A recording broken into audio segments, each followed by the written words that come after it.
Hello friends, Jai Hind. This is Shweta. Welcome to my YouTube channel Gyan Kunj with Shweta में आपका स्वागत है। आई होप कि आप लोग बहुत अच्छे होंगे, स्वस्थ होंगे। और अगर आप लोगों ने मेरा चैनल सब्सक्राइब नहीं किया होगा तो please like and subscribe my channel. तो फ्रेंड्स, आज से हम लोग जो कि सीडीपी का टेट का जो एग्ज़ाम आने वाला है उससे रिलेटेड क्वेश्चन हम लोग डेली सॉल्व करेंगे 50-50 क्वेश्चंस का। तो ये एक सीरीज़ रहेगा आप लोगों का, एक जो टेस्ट भी लगता रहेगा, ठीक है, और प्रैक्टिस सेट होता रहेगा। तो चलिए स्टार्ट करते हैं आज का वीडियो। और ये जितने भी जो क्वेश्चन होंगे ये सारे ही प्रीवियस ईयर के क्वेश्चन है फ्रेंड, और एक जो नए तरीके से क्वेश्चन बन रहे हैं आजकल आते हैं उस हिसाब से। तो चलिए स्टार्ट करते हैं। और अगर आप लोगों को वीडियो अच्छा लगे तो प्लीज़ चैनल को सब्सक्राइब करिएगा, वीडियोस को लाइक करिएगा। तो क्वेश्चन नंबर फर्स्ट से है फ्रेंड। क्वेश्चन नंबर फर्स्ट से है, एक minute. Okay, question number first है कि विकास का अर्थ है, ठीक है। विकास का अर्थ क्या होता है फ्रेंड, प्लीज़ आप लोग बताइएगा कि विकास का अर्थ क्या होता है। तो देखिए ऑप्शन पढ़ लेते हैं पहले। ऑप्शन ए है, ठीक है, एक मिनट। देखिए ऑप्शन ए है केवल शारीरिक परिवर्तन, और ऑप्शन बी है केवल मानसिक परिवर्तन, और ऑप्शन सी है गुणात्मक एवं मात्रात्मक परिवर्तन, और ऑप्शन डी है केवल सामाजिक परिवर्तन। तो प्लीज़ आप लोग कमेंट बॉक्स में कमेंट करके बताइएगा कि इसका राइट ऑप्शन क्या होगा, और उसके बाद तो मैं बताऊंगी। और प्लीज़ आप लोग एक रफ पेन लेके बैठिएगा जिससे आप लोगों का 50 क्वेश्चन से समझ में आ सके कि कितना आप लोग राइट कर पा रहे हैं, ठीक है। तो देखिए विकास का अर्थ होता है, इसका जो है विकास, देखिए ऑप्शन सी इसका राइट हो जाएगा, ठीक है। ऑप्शन सी इसका राइट हो जाएगा। देखिए ऑप्शन सी, ठीक है। तो ये गुणात्मक और मात्रात्मक परिवर्तन होता है, ठीक है। आप लोग जानिए कि जैसे जो विकास का व्यापक अर्थ होता है ये एक सतत चलने वाली प्रक्रिया है, ठीक है। एक सतत चलने वाली प्रक्रिया है ये। और विकास जैसे दो तरीके से चलता है, एक मात्रात्मक और एक जो है वो गुणात्मक, ठीक है। तो गुणात्मक में जो है वो मतलब चारों तरफ से विकास होता है, और मात्रात्मक में एकदम मतलब फिक्स रहता है कि ये इतना ही होगा, ठीक है। तो नेक्स्ट क्वेश्चन पे चलते हैं, क्वेश्चन नंबर सेकंड पे। क्वेश्चन नंबर सेकंड है फ्रेंड कि विकास का जो है सिद्धांत शीर्ष से पद अर्थ कहलाता है, ठीक है। क्या कहलाता है? तो ऑप्शन है, ऑप्शन ए है प्रॉक्सिमो डिस्टल, और ऑप्शन बी है सेफेलोकोडॉल, और ऑप्शन सी है कॉग्नेटिव, और ऑप्शन डी है इमोशनल। तो इसका राइट ऑप्शन क्या होगा, प्लीज़ कमेंट बॉक्स में बताइएगा आप लोग। तो देखिए इसका जो राइट ऑप्शन हो जाएगा फ्रेंड, ऑप्शन बी हो जाएगा, ठीक है, सेफेलोको कॉडल, ठीक है। ये इसका राइट ऑप्शन हो जाएगा, ठीक है। और यह मतलब बताता है कि जो शारीरिक विकास है ये इसका अर्थ होता है सिर से पैर तक, मतलब सिर से शुरू होता है और सिर जो है शरीर के निचले हिस्से तक ये पहुंच सकता है, ठीक है। तो पहले एक जो बालक का विकास होता है वो कहाँ से होता है, तो पहले वो सिर से होता है, ठीक है। पहले वो सिर से होता है, उसके बाद सिर से पैर तक चलता है, ठीक है। एक मिनट, नेक्स्ट क्वेश्चन पे चलते हैं।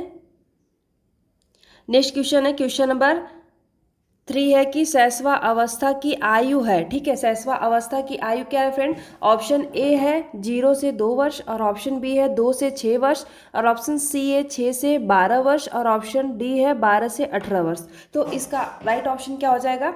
शैशवा अवस्था की आयु कितनी है फ्रेंड? प्लीज़ आप लोग कमेंट बॉक्स में बताइएगा, ठीक है। आप लोग बताइए कि शैशवावस्था की जो आयु है वो कितनी है फ्रेंड। तो देखिए जो शैशवावस्था की आयु है फ्रेंड वो 0 से 2 वर्ष होती है, ठीक है। ये जब बच्चा पैदा होता है उसी टाइम से ये शैशवावस्था की आयु स्टार्ट हो जाती है, ठीक है। और ये इसका जो विकास है, जैसे बच्चे का जो है शारीरिक विकास और संज्ञानात्मक विकास शैशवावस्था में बहुत ज़्यादा होता है, ठीक है। शारीरिक विकास और एक क्या होता है, संज्ञानात्मक, ठीक। संज्ञानात्मक जो विकास होता है ये उस अवस्था शैशवावस्था में बहुत ज़्यादा होता है, ठीक है। नेक्स्ट क्वेश्चन पे चलते हैं, क्वेश्चन नंबर 4। क्वेश्चन नंबर 4 है फ्रेंड कि विकास सबसे पहले किस पर निर्भर करता है, ठीक है। तो क्वेश्चन नंबर 4 है फ्रेंड कि विकास सबसे पहले किस पर निर्भर करता है। तो प्लीज़ कमेंट बॉक्स में बताइए। पहले हम लोग ऑप्शन पढ़ लेते हैं। ऑप्शन देखिए फर्स्ट है शिक्षा पर, ठीक है, और ऑप्शन बी है वंशानुक्रम, और ऑप्शन सी है विद्यालय, और ऑप्शन डी है मीडिया। तो इसका राइट ऑप्शन क्या हो जाएगा? विकास सबसे पहले किस पर निर्भर करता है? तो प्लीज आप लोग बताइएगा।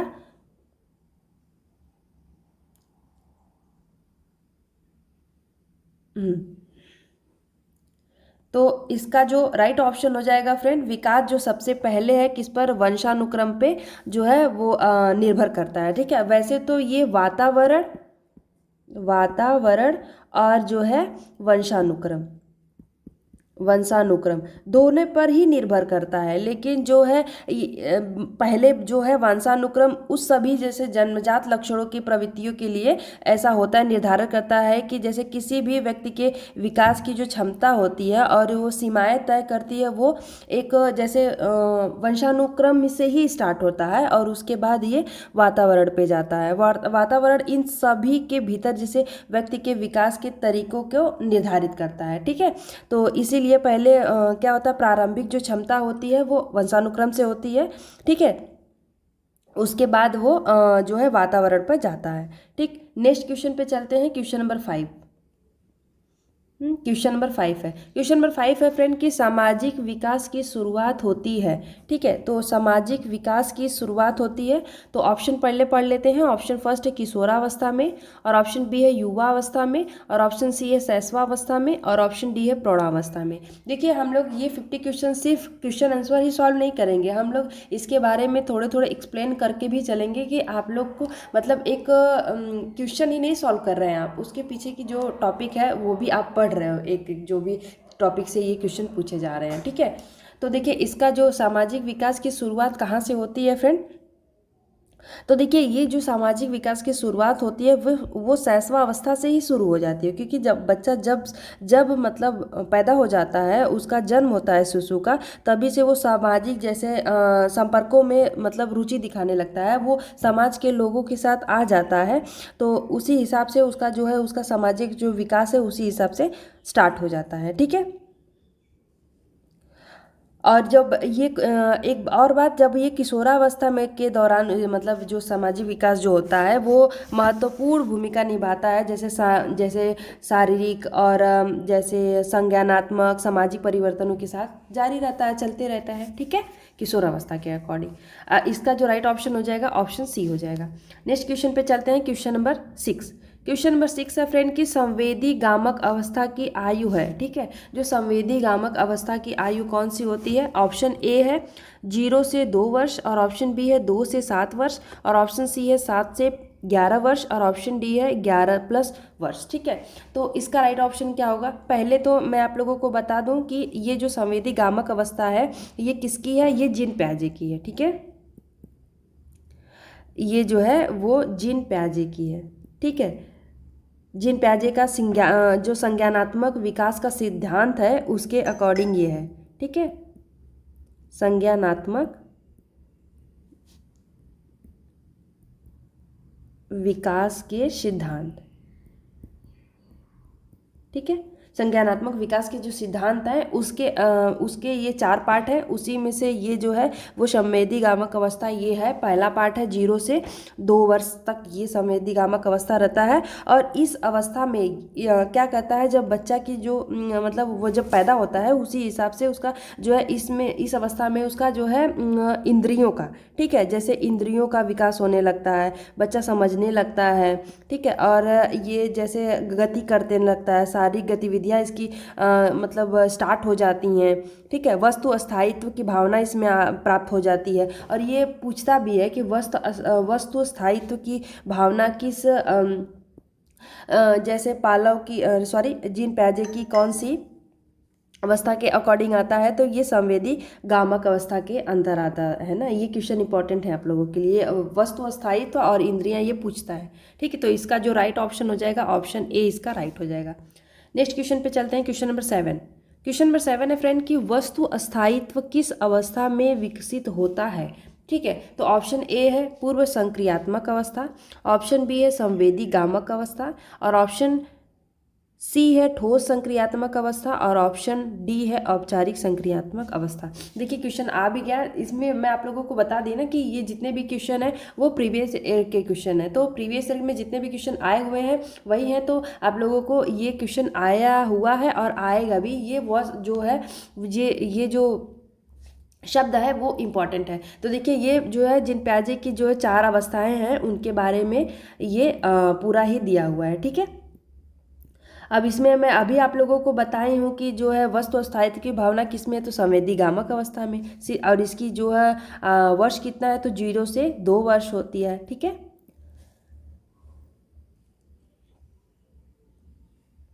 तो नेक्स्ट क्वेश्चन पे चलते हैं, क्वेश्चन नंबर 8 पे। और प्लीज़ जो लोग भी मेरे चैनल पे हैं तो प्लीज़ चैनल को सब्सक्राइब करिएगा, वीडियोस को लाइक करिएगा, और ऐसे ही आप लोगों को डेली एक प्रैक्टिस सेट आएगी, ठीक है। तो आप लोग अपना कंटिन्यू बना के रखिएगा और स्टडी करते रहिए घर पे। देखिए नेक्स्ट क्वेश्चन है कि संरक्षण की अवधारणा विकसित होती है, ठीक है। जो संरक्षण की अवधारणा है वो विकसित होती है, तो ऑप्शन ए है 2 से 7 वर्ष, और ऑप्शन बी है 0 से 2 वर्ष, और ऑप्शन सी है 7 से 11 वर्ष, और ऑप्शन डी है 11 से 15 वर्ष। तो इसका राइट ऑप्शन क्या हो जाएगा? तो देखिए क्या पूछा है कि संरक्षण की अवधारणा विकसित होती है, तो ये जो संरक्षण की अवधारणा है फ्रेंड, ये 7 से 11 वर्ष के अकॉर्डिंग ये विकसित होती है, ठीक है। जिन प्याजे का जो अभी हम लोग संज्ञानात्मक विकास का जो है सिद्धांत है, उसी में संरक्षण की अवधारणा जैसे है मूर्त जो संक्रियात्मक अवस्था होती है, उसी के दौरान ये विकसित होती है, ठीक है। जो मूर्त संक्रियात्मक अवस्था होती है, ठीक है, मूर्त संक्रियात्मक अवस्था होती है, उसी में ये विकसित होती है, और जो लगभग 7 से 11 वर्ष तक चलती रहती है, ठीक है।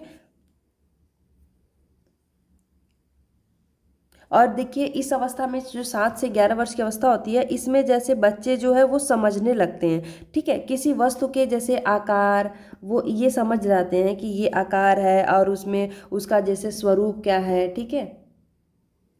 जैसे एक छोटा ग्लास है, ठीक, एक छोटा ग्लास है, ठीक, और एक एक बड़ा, ये बड़ा ग्लास है और एक छोटा ग्लास है, तो इसके आकार और जो है इसकी लंबाई चौड़ाई इसके अकॉर्डिंग वो समझने लगते हैं, उसमें परिवर्तन क्या है, उसकी मात्रा क्या है, संख्या, आयतन, ये सब जैसे समान रह सकता है, और इसमें जैसे जोड़ना घटाव ये सब चीज़ें होने लगती हैं। नेक्स्ट क्वेश्चन पे चलते हैं, क्वेश्चन नंबर 9 पे। क्वेश्चन नंबर 9 है फ्रेंड की कल्पनाशील सोच किस अवस्था की जो है विशेषता है, ठीक है। जो कल्पनाशील जो है सोच है वो किस अवस्था की विशेषता है फ्रेंड? तो ऑप्शन ए है संवेदीगामक अवस्था, और ऑप्शन बी है पूर्व संक्रियात्मक अवस्था, ऑप्शन सी है ठोस संक्रियात्मक अवस्था, और ऑप्शन डी है औपचारिक संक्रियात्मक अवस्था। तो देखिए जो कल्पनाशील सोच की अवस्था है ये किसके अकॉर्डिंग आती है फ्रेंड? तो ये औपचारिक जो है, एक मिनट, सॉरी, देखिए कल्पनाशील जो है सोच की अवस्था किस की विशेषता होती है फ्रेंड? तो ये देखिए औपचारिक जो है, औपचारिक जो है सोच की विशेषता होती है, ठीक है। और ये भी जिन प्याजे के सिद्धांत के अकॉर्डिंग है जो है ये है। और औपचारिक जो है संक्रियात्मक अवस्था की विशेषता यही है कि यह अवस्था आमतौर पर 11 वर्ष से शुरू होती है, ठीक है, जिसमें बच्चे कल्पना करते हैं, और जिसमें किशोर अमूर्त रूप से सोचने और समस्याओं को हल करने के लिए जैसे काल्पनिक विचारों का उपयोग करके तर्क करने की शक्ति हो जाती है उसके। जैसे हम लोग बता दें कि जैसे छत पे कपड़े सूखते हैं तो क्यों सूखते हैं और कैसे सूखते हैं, वो सोचने की उसकी क्षमता हो जाती है, ठीक है। नेक्स्ट क्वेश्चन पे चलते हैं, क्वेश्चन नंबर 10। क्वेश्चन नंबर 10 है फ्रेंड कि प्याजे के अनुसार सीखना है, ठीक है। जिन प्याजे के अनुसार सीखना क्या है, तो देखिए ऑप्शन ए है निष्क्रिय, और ऑप्शन बी है शिक्षक केंद्रित, और ऑप्शन सी है रचनात्मक प्रक्रिया, और ऑप्शन डी है दंड आधारित। तो इसका राइट ऑप्शन क्या हो जाएगा? तो देखिए प्याजे के अनुसार सीखना क्या है, तो देखिए प्याजे के अकॉर्डिंग जो सीखना है वो रचनात्मक प्रक्रिया है, ठीक है। प्याजे के अनुसार जो है सीखना एक रचनात्मक प्रक्रिया है, जिसमें बच्चे कैसे सीखते हैं? पर्यावरण के साथ, ठीक है, पर्यावरण के साथ पर्यावरण के साथ क्या करते हैं, वो सक्रिय रहते हैं, ठीक है। सक्रिय रूप से अंतः क्रिया के माध्यम से सीखते हैं, ठीक है। उनसे बात करके, मतलब पर्यावरण के साथ जैसे सामाजिक चीज़ों से सीखते हैं, ठीक है। इस अकॉर्डिंग वो और वो निष्क्रिय, जैसे निष्क्रिय प्राप्तकर्ता नहीं, बल्कि जैसे आत्मसातीकरण करते हैं, ठीक है। वो समायोजन करते हैं, उसके अकॉर्डिंग समझते हैं चीज़ों को, ठीक, ऐसे वो सीखते हैं। जो इसीलिए जो है प्याजे के अनुसार सीखना क्या है, वो रचनात्मक प्रक्रिया है, ठीक है। नेक्स्ट क्वेश्चन पे चलते हैं, क्वेश्चन नंबर 11। क्वेश्चन नंबर 11 है फ्रेंड की 11 में क्या है कि जेड का पूरा नाम है, ठीक है। ये भी क्वेश्चन बहुत बार क्वेश्चन पूछा गया है, तो आप लोगों को ये आना चाहिए, ठीक है। तो जेड का पूरा नाम क्या है, जोन ऑफ पैसिव डेवलपमेंट, और ऑप्शन बी है जोन ऑफ प्रॉक्सिमल डेवलपमेंट, और ऑप्शन सी है जोन ऑफ जो है साइकोलॉजिकल डेवलपमेंट, ठीक है। और ऑप्शन डी है जोन ऑफ प्रैक्टिकल डेवलपमेंट। तो इसका राइट ऑप्शन क्या हो जाएगा, तो देखिए इसका जो राइट ऑप्शन हो जाएगा जोन ऑफ प्रॉक्सिमल डेवलपमेंट, ठीक है। ऑप्शन बी इसका राइट हो जाएगा। और अक्सर आप लोगों को इसका पूरा नाम पूछता है, और एक बात इसका जैसे फुल फॉर्म पूछता है, और इसका जो है हिंदी क्या होता है, तो उसका मैं आप लोगों को हिंदी बता दूं कि इसका हिंदी होता है समीपस्थ, ठीक है। समीपस्थ विकास क्षेत्र, ठीक है। समीपस्थ जो है विकास क्षेत्र होता है, ठीक। इसमें देखिए बताया गया है इसके अकॉर्डिंग कि मतलब ये इसका जो अर्थ है, इसका मैं मतलब एक लाइन में आप लोगों को बता देती हूँ कि जैसे एक जो है वो शिक्षार्थी है, उसमें बताया गया है कि जो है एक जो बालक बिना किसी सहारे से वो क्या कर सकता है, और सहारे से क्या कर मतलब क्या नहीं कर सकता, और जैसे कि मतलब वो सहारे के साथ भी नहीं कर सकता है, कि वो सहारे के साथ कर सकता है, ठीक है। इसके अकॉर्डिंग इसमें बात कही गई है, ठीक है। नेक्स्ट क्वेश्चन पे चलते हैं, क्वेश्चन नंबर 12। क्वेश्चन नंबर 12 है फ्रेंड कि सीखने में सबसे महत्वपूर्ण भूमिका किसकी है, ठीक है। तो ऑप्शन ए है बुद्धि की, और ऑप्शन बी है अभ्यास की, और ऑप्शन सी है सामाजिक अंतःक्रिया की, और ऑप्शन डी है परिपक्वता की, ठीक है। तो देखिए पहली बात कि मैं आप लोगों को बता दूं कि इसमें देखिए अगर सीखने की सबसे महत्वपूर्ण भूमिका पूछा जाए, और जहाँ पे ये सामाजिक अंतःक्रिया आएगा, इस ये ऑप्शन अगर है तो आप लोगों को इसी को राइट टिक करना, ठीक है। अगर ये नहीं है तो आप अभ्यास को कर सकते हो, लेकिन अगर ये है तो आपको यही टिक करना पड़ेगा, ठीक है। क्योंकि सबसे महत्वपूर्ण भूमिका जो है वो सामाजिक अंतःक्रिया ही है, ठीक है। अगर जो भी बच्चा सीखता है, और ये जो है ये सामाजिक अंतःक्रिया जो है, ये सिद्धांत किसका है, तो वायोगॉस्की का है, ठीक है। वाइगॉस्की का है, ठीक। वाइगॉस्की का ये सिद्धांत है, और इन्हीं के अकॉर्डिंग जो है सामाजिक सांस्कृतिक सिद्धांत के नाम से ये जाना जाता है, ठीक। महत्वपूर्ण भूमिका निभाता है, सामाजिक संपर्क और भाषा की महत्वपूर्ण भूमिका पर जोर देते हैं, कौन, वाइगॉस्की, ठीक है। और इनका मानना है कि जो है जो कोई भी बच्चा अगर है सामाजिक संपर्क जैसे संपर्क में ही कोई बालक की सोच और व्यवहार में बदलाव लाया जा सकता है। नेक्स्ट क्वेश्चन पे चलते हैं, क्वेश्चन नंबर 13 कि वाइगॉस्की का सिद्धांत है, हम लोग अभी ऊपर पढ़े हैं कि वाइगॉस्की का कौन सा सिद्धांत है, जो है सामाजिक सांस्कृतिक सिद्धांत है। तो इसमें आप लोगों को ऑप्शन पढ़ने की जरूरत भी नहीं है, ठीक है। नेक्स्ट क्वेश्चन पे चलते हैं, क्वेश्चन नंबर 14 है कि सीखना है, सीखना क्या है, ऑप्शन ए है अस्थायी परिवर्तन, ऑप्शन बी है अस्थायी व्यवहार परिवर्तन, और ऑप्शन सी है केवल ज्ञान, और ऑप्शन डी है केवल अभ्यास। तो देखिए एक बात और मैं आप लोगों को बता दे रही हूँ कि चाहे सी टेट हो या फिर टेट हो, अगर ये केवल वर्ड है, ये निगेटिव वर्ड है, अगर ये जिसमें आता है तो वो ऑप्शन सही नहीं होते हैं। तो देखिए केवल ज्ञान किसी एक पे कुछ भी आधारित नहीं है, किसी भी पूरे साइकोलॉजी में, तो ये ऑप्शन दोनों तो ऐसे ही कट गए। और सीखना क्या है, एक अस्थाई परिवर्तन है, ठीक है। सीखना जो है अब वो अस्थाई व्यवहार में परिवर्तन है, जैसे सीखना जैसे सीखना शिक्षा मनोविज्ञान के अनुभव और अभ्यास से परिणाम स्वरूप व्यवहार में होने वाले अपेक्षाकृत अस्थायी परिवर्तन के रूप में परिभाषित किया गया है। मैं आप लोगों के ये 2 लाइन की एक कोटेशन है, उनके इसका जो एक्सप्लेनेशन है सीधे सीधे, ठीक है। तो सीखना अस्थायी व्यवहार परिवर्तन है, ऑप्शन बी इसका राइट हो जाएगा। नेक्स्ट क्वेश्चन पे चलते हैं। क्वेश्चन नंबर 15 है कि थॉर्नडाइक ने कितने नियम दिए थे। तो ये मुख्य नियम पूछे हैं इसमें, ठीक है। थॉर्नडाइक के मुख्य नियम पूछ रहे हैं, तो थॉर्नडाइक के मुख्य नियम कितने थे फ्रेंड, ऑप्शन थर्ड हो जाएगा। थॉर्नडाइक के मुख्य 3 नियम थे। तो इसमें मैं आप लोगों को बता दूं कि इसमें तीनों कौन कौन से हैं। तो पहला देखिए तत्परता का नियम, ठीक है, तत्परता का नियम, और दूसरा है अभ्यास का नियम, अभ्यास का नियम, और तीसरा है फ्रेंड प्रभाव का नियम,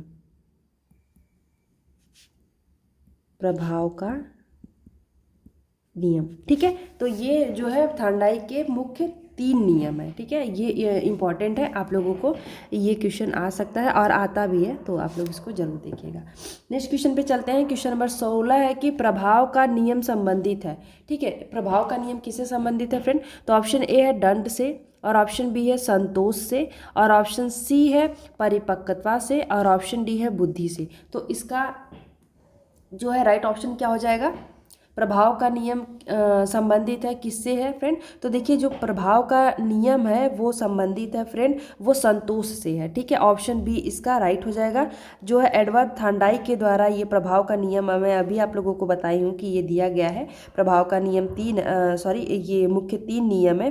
तो जब किसी मतलब जो है वो क्रिया का परिणाम जो है संतोषजनक होता है, तो भविष्य में उस जो है क्रिया के दोहराए जाने पर की संभावना बढ़ जाती है, ठीक है।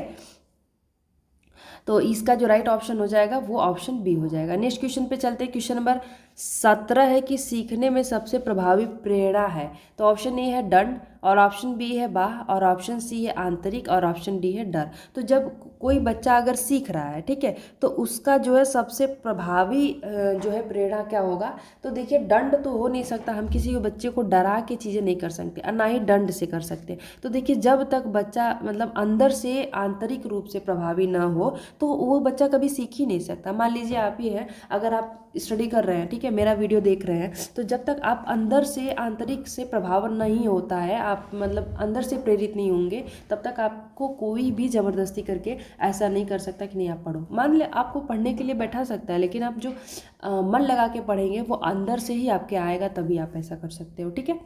ऑप्शन सी इसका राइट हो जाएगा। नेक्स्ट क्वेश्चन पे चलते हैं। Question number 18। क्वेश्चन नंबर 18 है फ्रेंड कि सीखने का स्थानांतरण होता है, ठीक है। तो सीखने का स्थानांतरण होता है, तो सीखने का स्थानांतरण क्या है, ऑप्शन ए है हमेशा सकारात्मक, और ऑप्शन बी है हमेशा नकारात्मक, और ऑप्शन सी है सकारात्मक व नकारात्मक दोनों। तो इसका राइट ऑप्शन क्या हो जाएगा, तो देखिए स्थानांतरण का मतलब मैं आप लोगों को बता दी हूँ। इसका जो अर्थ होता है कि जैसे आप मान लीजिए आप साइकिल चला रहे हैं, ठीक है, आपको साइकिल चलाना आता है, तो साइकिल के चलाते चलाते आप सीधे उसके बाद अगर आपको स्कूटी या फिर बाइक अगर आपको सीखनी पड़ी, तो वो जो आप साइकिल चलाना सीखे हो वो कहीं ना कहीं इसमें आपको काम आएगा। तो वही हो गया सीखने का स्थानांतरण। तो कभी कभी ये निगेटिव भी होता है और कभी कभी ये पॉजिटिव भी होता है। तो इसका जो राइट ऑप्शन हो जाएगा फ्रेंड ऑप्शन सी हो जाएगा, ठीक है। सकारात्मक जो स्थानांतरण होता है जब मतलब पिछला अधिगम नए अधिगम में सहायता करता है। मतलब मैं आपको वही बता दी कि अगर साइकिल आप चला रहे हो तो उसके बाद अगर आप बाइक चलाना सीख रहे हो, तो अगर बाइक चलाने में अगर आपको ये साइकिल चलाए हो उसका मतलब उपयोग हो रहा है, तो वो सकारात्मक हो गया है, ठीक है। वो उसका मतलब अधिगम का जो है वो सहायता कर रहा है पिछले अधिगम का, और वो उसका पिछले अधिगम का कोई भी नए जो आप सीख रहे हो उसमें कोई भी प्रभाव नहीं है, तो वो निगेटिव हो गया, ठीक है।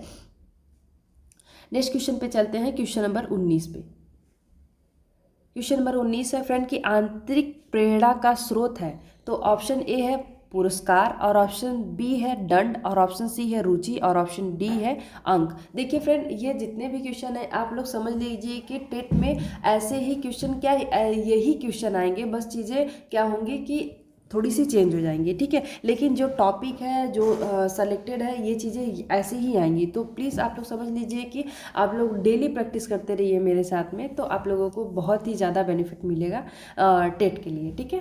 टेट में ऐसे ही क्वेश्चन आते हैं, और अगर आप लोग प्रीवियस ईयर अच्छे से सॉल्व कर लिए किसी भी एग्ज़ाम का, अगर आप प्रीवियस ईयर अच्छे से लगा ले पा रहे हैं और सॉल्व कर पा रहे हैं, तो समझ लीजिए आप लोग 60% जो है एग्ज़ाम तो पहले ही क्वालिफाई कर चुके हैं, ठीक है।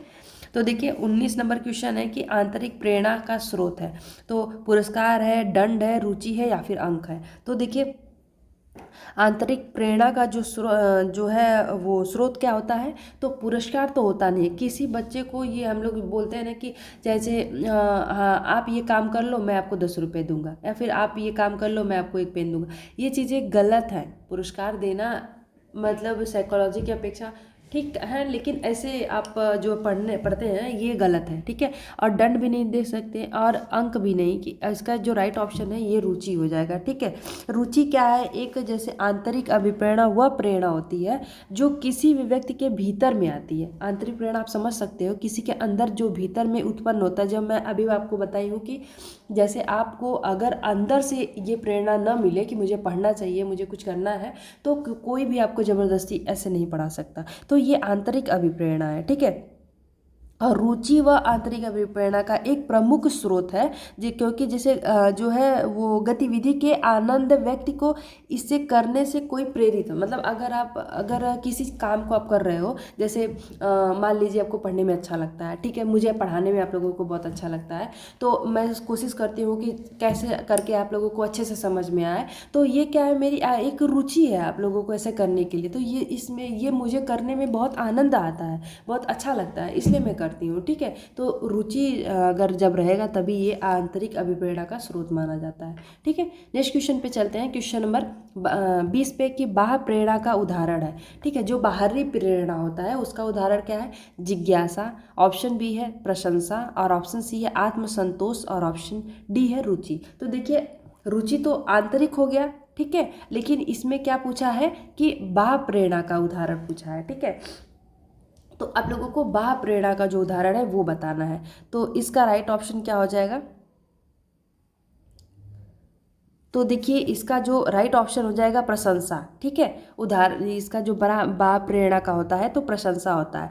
प्रशंसा वह प्रेरणा है जो मतलब अगर मतलब बाहरी स्रोतों से आती है, जैसे प्रोत्साहित करना, किसी को सजा से बचाना, या फिर कोई काम कर रहा है तो उसको कहना कि नहीं बहुत आप अच्छा कर रहे हो, तो वो प्रशंसा, अगर ये प्रशंसा जो होती है वो बाहरी प्रेरणा होती है, ठीक है।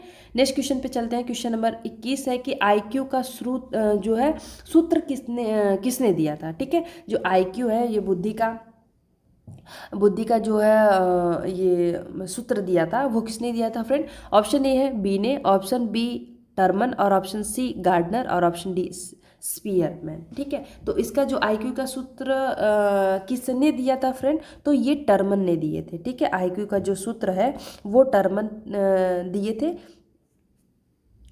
ठीक है। और एक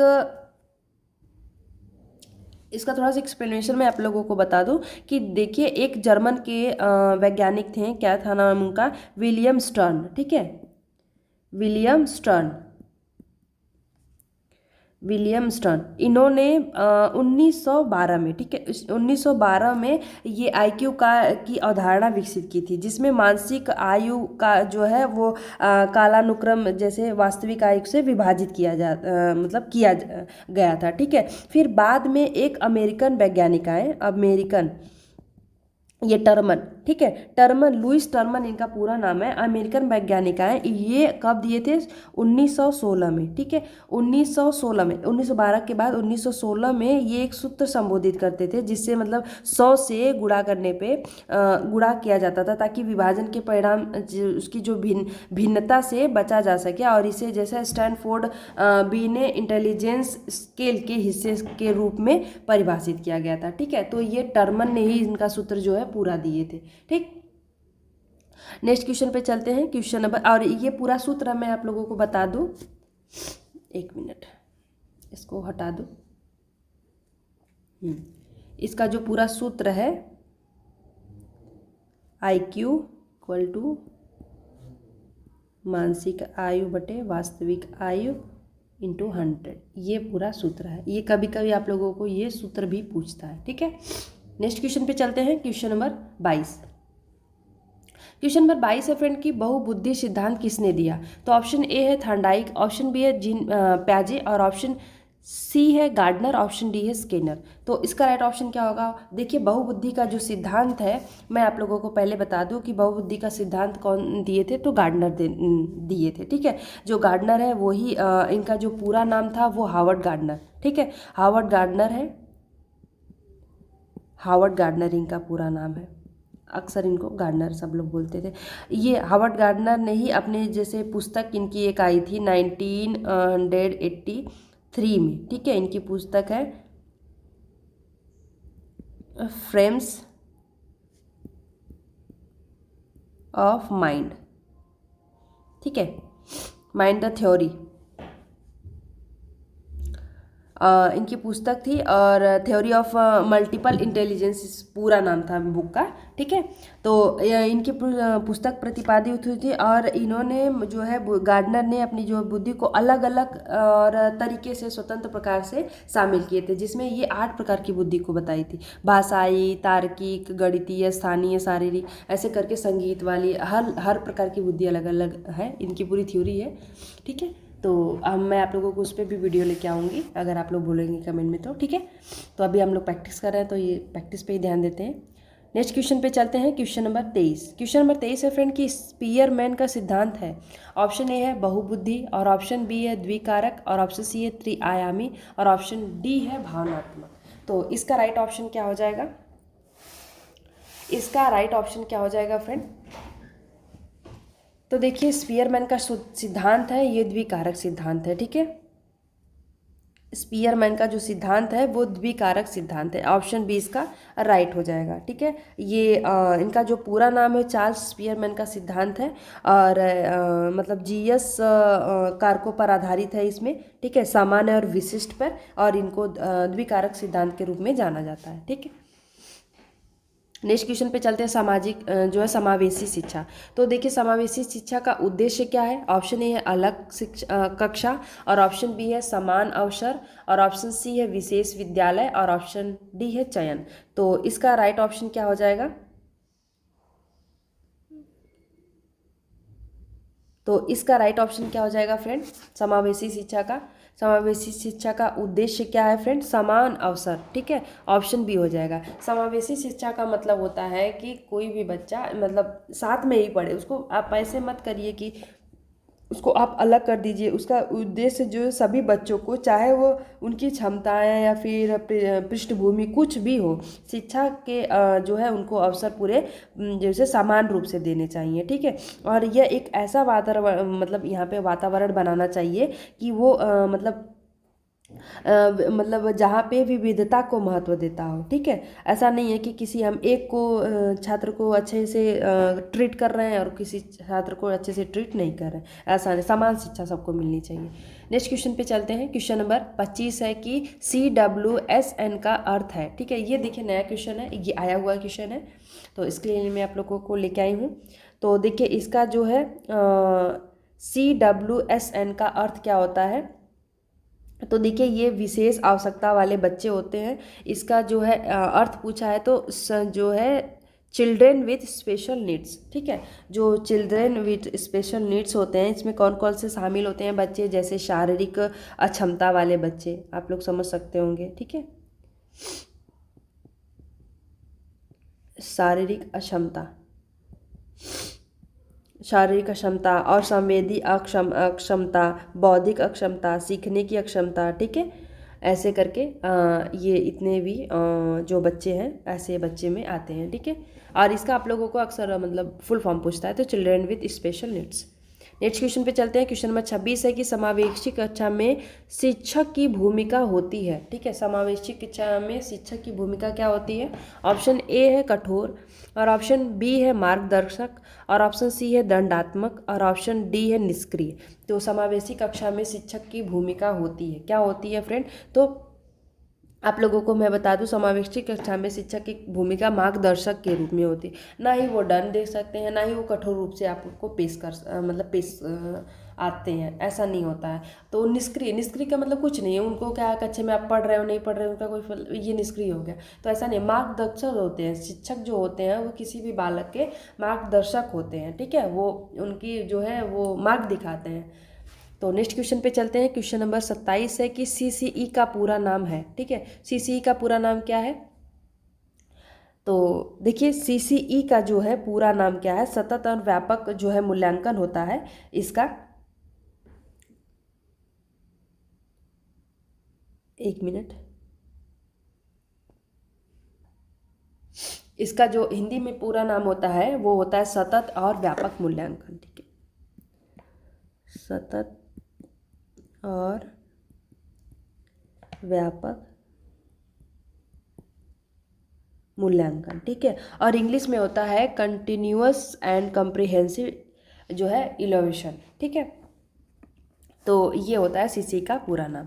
नेक्स्ट क्वेश्चन पे चलते हैं। क्वेश्चन नंबर 28 है। नेक्स्ट क्वेश्चन पे कि सीसी का मुख्य उद्देश्य है, देखिए, तुलना, रैंक, समग्र विकास और केवल अंक। तो देखिए, इसका जो है सीसी का उद्देश्य है समग्र विकास करना। ठीक है, समग्र विकास ही इसका मैं आप लोगों को बताया कि सतत और व्यापक मूल्यांकन है। जैसे सतत का मतलब चलता रहे, संज्ञानात्मक, इसका उद्देश्य होता है संज्ञानात्मक, मनोज्ञात्मक और भावनात्मक पक्षों सहित छात्रों का सर्वांगीण और समग्र विकास हो। ठीक है, और उनका विकास जो है वो सतत चलता रहे और व्यापक तरीके से हो। ठीक है, और ऐसा नहीं है कि कोई तुलना और रैंकिंग देना, केवल अंक प्राप्त करना, ये सब चीज़ें नहीं होती हैं।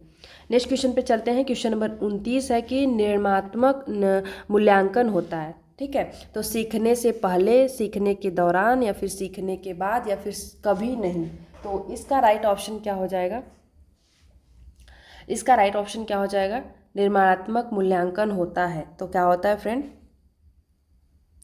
तो ये सीखने के दौरान। ठीक है, इसका जो राइट ऑप्शन हो जाएगा ऑप्शन बी हो जाएगा, सीखने के दौरान। ठीक है, फॉर्मेटिव जो है इवोल्यूशन होता है, उसमें क्या होता है, शिक्षण और सीखने की प्रक्रिया के दौरान जो है छात्रों की प्रगति की जो है निगरानी करने के लिए किया जाता है। ठीक है, इसके दौरान ही होता है निर्माणात्मक। ठीक है, नेक्स्ट क्वेश्चन पे चलते हैं। क्वेश्चन नंबर 30 है कि बाल केंद्रित शिक्षा में मुख्य हैं, क्या है? शिक्षक, पाठ्य पुस्तक, बालक और परीक्षा।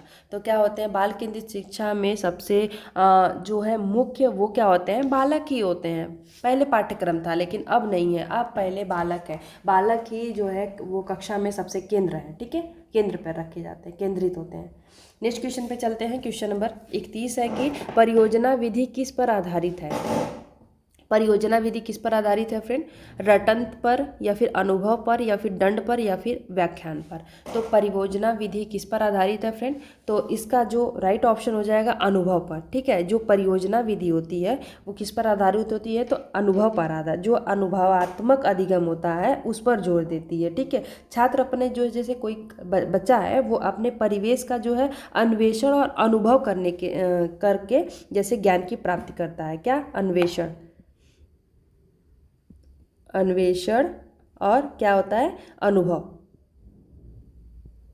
ठीक है, इसके अकॉर्डिंग वो ज्ञान को प्राप्त करता है। ठीक, और रटने पे या फिर दंड पे या फिर व्याख्यान पे नहीं होता। नेक्स्ट क्वेश्चन पे चलते हैं। क्वेश्चन नंबर 32 है। और फ्रेंड प्लीज़, अगर आप लोगों को मेरा वीडियो अच्छा लग रहा होगा, आप लोगों के लिए हेल्प हो रहा होगा, तो प्लीज़ चैनल को सब्सक्राइब करिएगा, वीडियोज़ को लाइक करिएगा, क्योंकि आपको ये सब मोस्ट इंपॉर्टेंट क्वेश्चन है। मैं कितनी बार बोलूँ आप लोगों के लिए, क्वेश्चन में एग्ज़ाम में ऐसे ही क्वेश्चन आएंगे। ठीक है, तो क्वेश्चन नंबर 32 है कि रचनावादी जो है दृष्टिकोण में बालक है, क्या है? निष्क्रिय है, सक्रिय है, निर्भर है, या फिर अनुशासित है। तो क्या होते हैं फ्रेंड?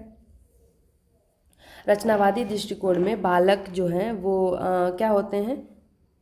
तो देखिए, इसमें जो है सक्रिय होते हैं रचनावादी में, क्योंकि बच्चे जो है क्रिएटिव होते हैं, क्रिएटिव करके कुछ क्रिएट करते हैं, उनके दिमाग में कुछ कुछ चीज़ें चलती रहती हैं। रचना वो जो है कंस्ट्रक्टिव जो है अप्रोचल के होते हैं, ठीक है। बालक का निर्माण जैसे निष्क्रिय रूप से जानकारी प्राप्त करने के बजाय जैसे अनुभव और चिंतन के माध्यम से सक्रिय रूप से करते हैं, ठीक है।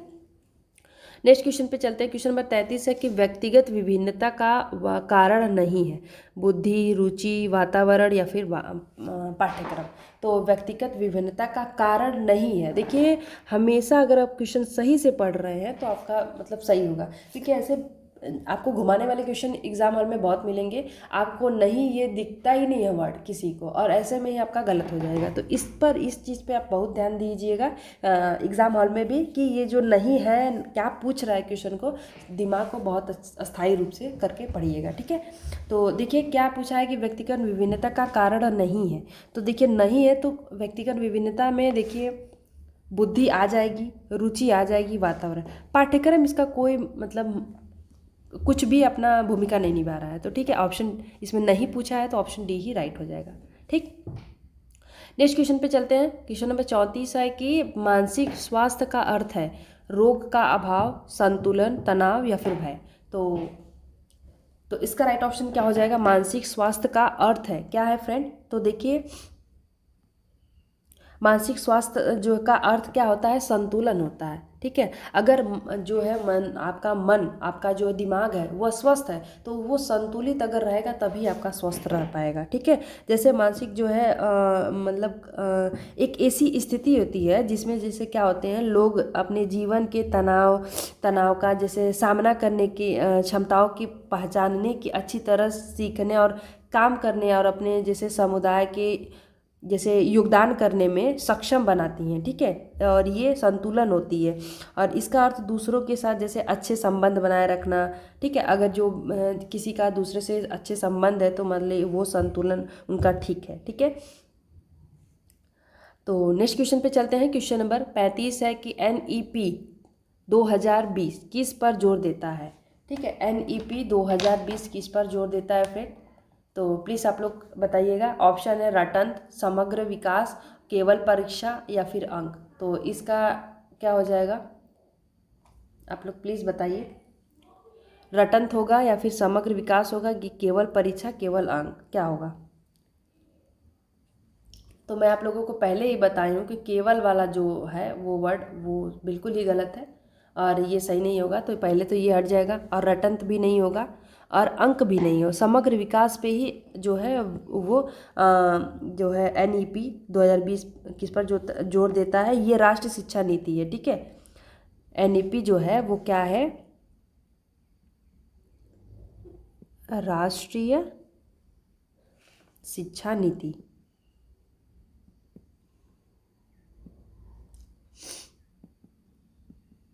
शिक्षा नीति 2020। नेक्स्ट क्वेश्चन पे चलते हैं। 21वीं सदी का प्रमुख कौशल है तो क्या है? रटंत है, आलोचनात्मक चिंतन है या फिर दंड है या स्मरण है। तो आप लोग प्लीज़ बताइए जो 21वीं सदी का प्रमुख कौशल क्या है? तो देखिए ये हो जाएगा आलोचनात्मक चिंतन, ठीक है। आलोचनात्मक चिंतन होता है, ठीक। 21वीं सदी में जो के कौशल उन क्षमताओं को संदर्भित करते हैं, ठीक है, जिसमें जो है आधुनिक दुनिया जो है अभी के मॉडल दुनिया है उसकी सफलता के लिए आवश्यक है।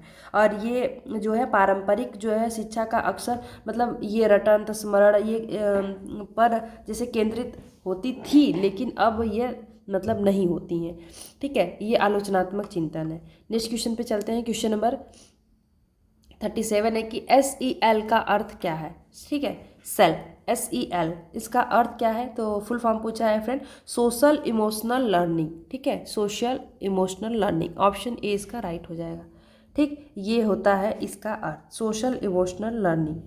नेक्स्ट क्वेश्चन पे चलते हैं। क्वेश्चन नंबर 38 है 38 है कि शिक्षक अब माना जाता है, क्या माना जाता है? शासक, मार्गदर्शक, परीक्षक, निर्णायक। तो मैं आप लोगों को पीछे ऐसा क्वेश्चन आया था कि जो अभी के टाइम में शिक्षक को मार्गदर्शक के रूप में देखा जा रहा है, ठीक है। नेक्स्ट क्वेश्चन है कि खेल का सबसे बड़ा लाभ है, क्या है? मनोरंजन, सामाजिक विकास, समय नष्ट या फिर अनुशासनहीनता। तो देखिए इसमें सीधे सीधे ये निगेटिव पॉइंट है कि जब कोई बच्चा खेल रहा है तो इसका ये मतलब थोड़ी कि वो समय नष्ट कर रहा है, या फिर अनुशासनहीनता। अनुशासनहीनता तो हर जगह हो सकती है, लेकिन खेल में ही अनुशासनहीनता हो ये गलत बात है। वो तो आप अपने से करो ना करो वो तो अलग बात है। और मनोरंजन के लिए नहीं बल्कि सामाजिक विकास के लिए। आजकल में जो मॉडर्निटी है, बच्चे गाँव में ना छोड़ के शहरों में रह रहे हैं। आप लोग ये भी देख रहे होंगे कि अक्सर लोग फ्लैट्स में रह रहे हैं, तो उसमें बच्चों क्या है कि उनका जो है सामाजिक विकास नहीं हो पा रहा है। वो दिन भर रूम में ही एक रूम में बंद पड़े हुए हैं, और कभी कोई मम्मी उनके डैडी लेके जा रहे हैं तो जा रहे हैं, नहीं जा रहे हैं तो नहीं जा रहे हैं। और बच्चों के साथ भी खेलना बहुत पेरेंट्स को अच्छा नहीं लगता है, बहुत कम अलाउड करते हैं। इसीलिए बच्चों को दूसरे बच्चों के साथ खेलने छोड़ना चाहिए। उससे क्या होता है, उनका जो है सामाजिक विकास होता है। ऐसा कभी नहीं करना चाहिए। कितना भी आप अपने बच्चों के साथ खेल लो, लेकिन जब एक बच्चा दूसरे बच्चे के साथ खेलता है तब उसका जो है सामाजिक विकास अच्छे से होता है। ठीक है। नेक्स्ट क्वेश्चन पे चलते हैं। क्वेश्चन नंबर 40 है कि सीखने में भाषा की भूमिका है, क्या है? गौड़ है, केंद्रीय है, अनावश्यक है या फिर सीमित है। तो इसका राइट ऑप्शन क्या हो जाएगा? सीखने में सामाजिक भूमिका क्या है? तो देखिए ये केंद्रीय है। ठीक है। जो सीखने में जो है भाषा की भूमिका क्या है, सॉरी, इसमें क्या है? केंद्रीय है। ठीक है। जो भाषा को सीखने में हमेशा एक ही मतलब केंद्रीय जिसे भूमिका निभाता है।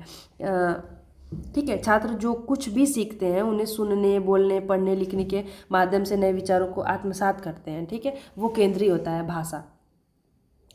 नेक्स्ट क्वेश्चन है क्वेश्चन नंबर 41 है कि सहपाठी समूह का प्रभाव होता है, क्या होता है? नकारात्मक, सकारात्मक, दोनों या फिर कोई नहीं। तो सहपाठी समूह का पूछा है। ठीक है। सहपाठी समूह, तो आपके जो सहपाठी समूह का जो है प्रभाव है, सॉरी सर्दी हो गया इसकी वजह से थोड़ी सी प्रॉब्लम हो रही है बोलने में। सहपाठी समूह का जो प्रभाव है वो सकारात्मक भी होता है और नकारात्मक भी होता है। तो इसका जो राइट ऑप्शन है वो दोनों हो जाएगा। अगर आपका जो समूह है वो उसमें अच्छे लड़के हैं और सही से सहपाठी उनका है, सकारात्मक जो है सहकर्मी जो है प्रभाव उनके जो व्यवहार है, माहौल उनका क्या है, कैसा है, अगर अच्छा है तो अच्छा भी रहेगा और निगेटिव भी होता है, ऐसा नहीं है, दोनों ही होते हैं। ठीक। नेक्स्ट क्वेश्चन पे चलते हैं। नेक्स्ट क्वेश्चन है कि अनुभवात्मक अधिगम का अर्थ है। तो अनुभवात्मक अधिगम का क्या अर्थ है? सुनना या फिर देखना या फिर करके सीखना या फिर लिखना। तो अनुभवात्मक अधिगम का अर्थ है, क्या होता है फ्रेंड? अनुभवात्मक अधिगम का अर्थ क्या होता है? तो करके सीखना। जो हम करके सीखते हैं उसको हम अनुभव करते हैं। मान लीजिए अगर हम कोई काम कर रहे हैं या फिर हम पढ़े हैं, हम अनुभव किए हैं कोई चीज़, कैसे स्कूल जाते हैं। छोटे से बच्चा है, अगर वो स्कूल जा रहा है, वो अनुभव कर रहा है कि कैसे स्कूल जाते हैं, तभी वो छोटे बच्चे किसी दूसरे को बता सकता है कि स्कूल जाने में कैसा होता है, क्या होता है, कैसे मैम होते हैं, क्या करते हैं। ये सब चीज़ें वही बता सकता है जो गया हुआ हो। ठीक है। वो करके सीखने पर आधारित होता है अनुभव। नेक्स्ट क्वेश्चन है क्वेश्चन नंबर 43 है कि भावनात्मक विकास जुड़ा है। ठीक है। तो भावनात्मक विकास किससे जुड़ा है फ्रेंड? बुद्धि से, संवेदनाओं से, रुचि से, अनुशासन से। तो भावनात्मक विकास जुड़ा है, किससे जुड़ा है फ्रेंड? तो इसका जो राइट ऑप्शन हो जाता है संवेदनाओं से जुड़ा होता है। जो भावनात्मक विकास जुड़ा होता है वो किससे होता है? वो होता है संवेदनाओं से। ठीक है। जैसे भावनाओं को समझने और उनका आकलन करने के लिए किसी को उन्हें जिसे प्रबंधित मतलब समझ लीजिए आप लोग, करने की क्षमता में वृद्धि से हो जाती है। ठीक है। दूसरों की भावनाओं को पहचानना, समझना, ये सब चीज़ें उनके भावनाओं से जुड़ी, संवेदनाओं से जुड़ी होती हैं। ठीक है। नेक्स्ट क्वेश्चन पे चलते हैं। क्वेश्चन नंबर 44 है कि सीखने में सबसे बड़ी बाधा है, क्या है? प्रेरणा का अभाव, ऑप्शन बी है खेल, और ऑप्शन सी है गतिविधि, और ऑप्शन डी है चर्चा। तो इसका राइट ऑप्शन क्या हो जाएगा? सीखने में सबसे बड़ी बाधा है, क्या है? सीखने में सबसे बड़ी बाधा होती है प्रेरणा का अभाव। ठीक है। सबसे बड़ी बाधा होती है। मैं आपको यही बार बार कह रही हूँ कि अगर आपके अंदर मोटिवेशन है ही नहीं, अगर आपके अंदर से प्रेरणा है ही नहीं, तब तक मैं आपको सिखा ही नहीं सकती, मैं आपको बता ही नहीं सकती। ठीक है। कुछ भी आप समझ नहीं सकते। नेक्स्ट क्वेश्चन है, क्वेश्चन नंबर 45 है कि रचनात्मकता का संबंध है रटंत, नवीनता, दंड या फिर भय। तो क्या होगा इसका राइट ऑप्शन? क्वेश्चन नंबर 45 क्या होगा? तो इसका जो राइट ऑप्शन हो जाएगा फ्रेंड नवीनता। रचनात्मकता का संबंध होता है नवीनता से, ठीक है, नवीनता से इसका रचनात्मकता का संबंध होता है। नेक्स्ट क्वेश्चन पे चलते हैं। नेक्स्ट क्वेश्चन है कि कक्षा प्रबंधन का उद्देश्य है, क्या है? ऑप्शन ए है नियंत्रण, ऑप्शन बी है अनुशासन और ऑप्शन सी है प्रभावी अधिगम, ऑप्शन डी है दंड। तो इसका राइट ऑप्शन क्या हो जाएगा? प्लीज़ कमेंट बॉक्स में आप लोग बताइएगा कि इसका राइट ऑप्शन क्या हो जाएगा।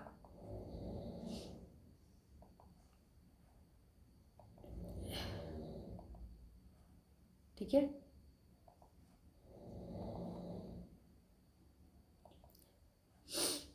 एक मिनट।